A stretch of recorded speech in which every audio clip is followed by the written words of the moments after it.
sahabatnya. Semoga kita selalu dalam keadaan sehat walafiat. Amin ya robbal alamin. Perkenalkan, nama saya Abnun Munawardah, NPM 2021-51131 dari jurusan Pendidikan Matematika Fakultas Keguruan dan Ilmu Pendidikan Universitas Siliwangi. Pada video kali ini, saya akan menjelaskan mengenai materi koordinat kartesius. Sebelum memulai pembelajaran, jangan lupa untuk subscribe, like, komen, dan share video ini. Nah, untuk sekarang saya akan menjelaskan mengenai materi koordinat kartesius. Pada video ini terdapat 4 yang akan dibahas, yaitu yang pertama pengertian dari koordinat kartesius, yang kedua diagram dan menentukan kuadran dari koordinat kartesius, yang ketiga menyebutkan manfaat dari materi koordinat kartesius, dan yang terakhir latihan soal.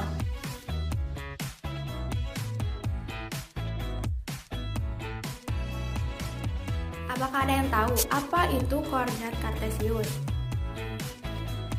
Koordinat kartesius atau disebut juga dengan koordinat persegi panjang dikembangkan oleh filsuf pada abad ke-17 asal Prancis, yaitu yang bernama René Descartes. Nah, koordinat kartesius merupakan sistem yang menetapkan setiap titik di dalam bidang serangkaian koordinat numerik yang ditentukan jaraknya dari kedua sumbu, yaitu sumbu X dan sumbu Y. Nah, lebih simpelnya, koordinat kartesius digunakan untuk menentukan posisi pada titik bidang koordinat. Nah, sedangkan diagram kartesius adalah diagram yang mempunyai dua sumbu, yaitu sumbu X yang berarti sumbu horizontal dan Y yaitu yang berarti vertikal. Keduanya saling berpotongan di titik 0,0. Nah, hasil dari penemuan René Descartes ini, koordinat kartesius sangat berpengaruh pada pengembangan geometri analitik, kalkulus, dan kartografi. Awal dari pemikiran pemakaian sistem ini yaitu dikembangkan pada tahun 1637 dalam dua tulisan, yaitu dari karya Descartes, yaitu karyanya yang bernama Descartes Discourse on Method. Beliau memperkenalkan saran baru guna menunjukkan keadaan atau posisi titik pada objek pada sebuah permukaan. Metode ini adalah menggunakan dua sumbu yang saling tegak lurus dalam sebuah karya la geometri dalam konsep yang akan dikembangkan.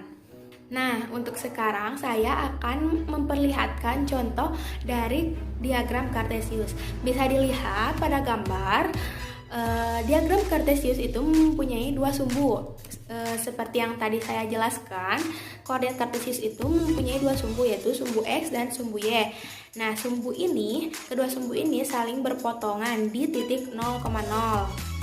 Nah, untuk selanjutnya, pada posisi titik pada bidang koordinat kartesius juga bisa dibagi menjadi 4, yaitu kuadran 1. Ya, kuadran 1 itu terletak pada X dan Y positif. Jadi X positif dan Y positif itu adalah kuadran 1. Nah, untuk kuadran 2 yaitu terletak pada X negatif dan Y positif.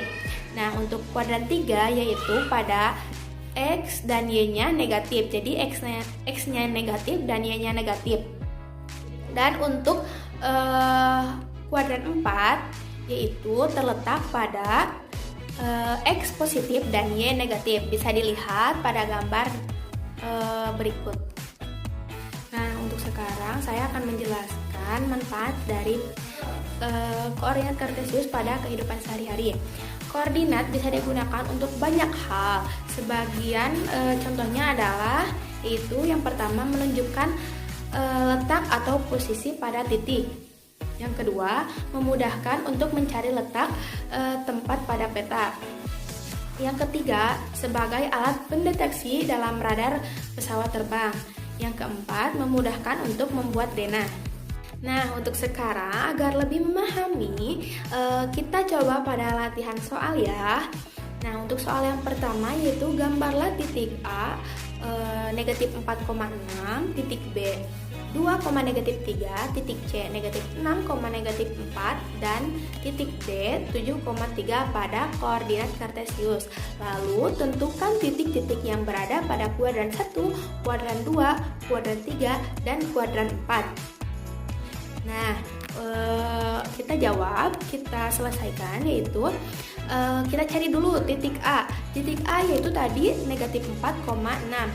Nah, berarti negatif 4-nya itu di sumbu X dan untuk 6-nya di sumbu Y. Berarti titik A itu berada pada sumbu X negatif dan sumbu Y positif. Nah, untuk selanjutnya titik B. Titik B yaitu 2, negatif 3. Nah, 2, negatif 3 berarti 2-nya di sumbu X dan 3-nya di sumbu negatif Y.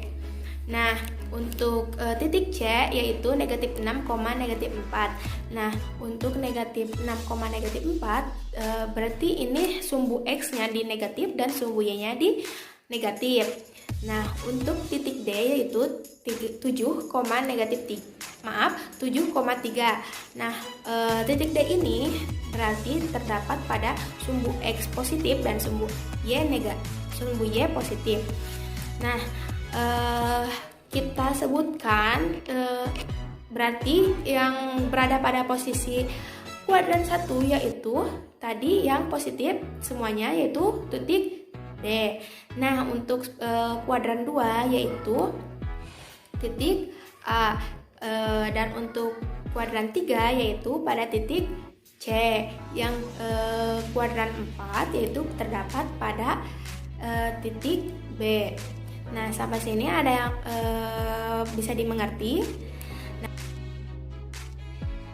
Nah, agar lebih memahami lagi, kita coba ke contoh soal berikutnya. Nah, di sini tentukan posisi titik R terhadap titik P. Bisa dilihat pada gambarnya. Nah, di sini titik R-nya itu negatif 5, negatif 3 dan P-nya itu negatif 2. Dan P-nya itu 2,4. Nah, di sini tentukan titik R terhadap titik P. Yang menjadi acuannya itu adalah titik P. Maka kita akan mencari nilai X dan Y yang baru. Nah, jadi X dikurangi X acuan. Jadi X yang R dikurangi X acuan yang P. Dan Y yang R yang titik R dikurangi Y acuan. Nah, berarti negatif 5 dikurangi 2 sama dengan negatif 7. Dan negatif 3 tadi Y yang di titik R itu negatif 3 ya. Negatif 3 dikurangi 4 sama dengan negatif 7. Jadi koordinat yang baru adalah negatif 7,7.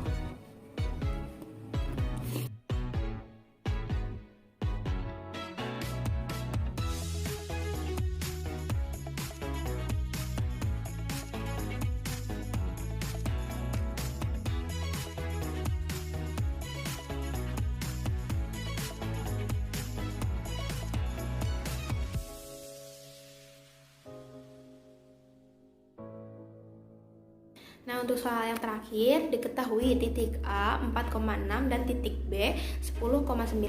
Koordinat relatif B ke A adalah, bisa dilakukan dengan cara pengurangan seperti tadi, yaitu absis B dikurangi absis A. Nah, sebelumnya saya akan menjelaskan mengenai apa itu absis. Absis itu adalah sumbu X dan sumbu Y disebut dengan ordinat. Jadi absis itu B dan ordinat itu Y. Jadi jika ada pertanyaan mengenai carilah absis dari 4,8, berarti absisnya itu adalah 4. Nah, kita lanjut ke soal.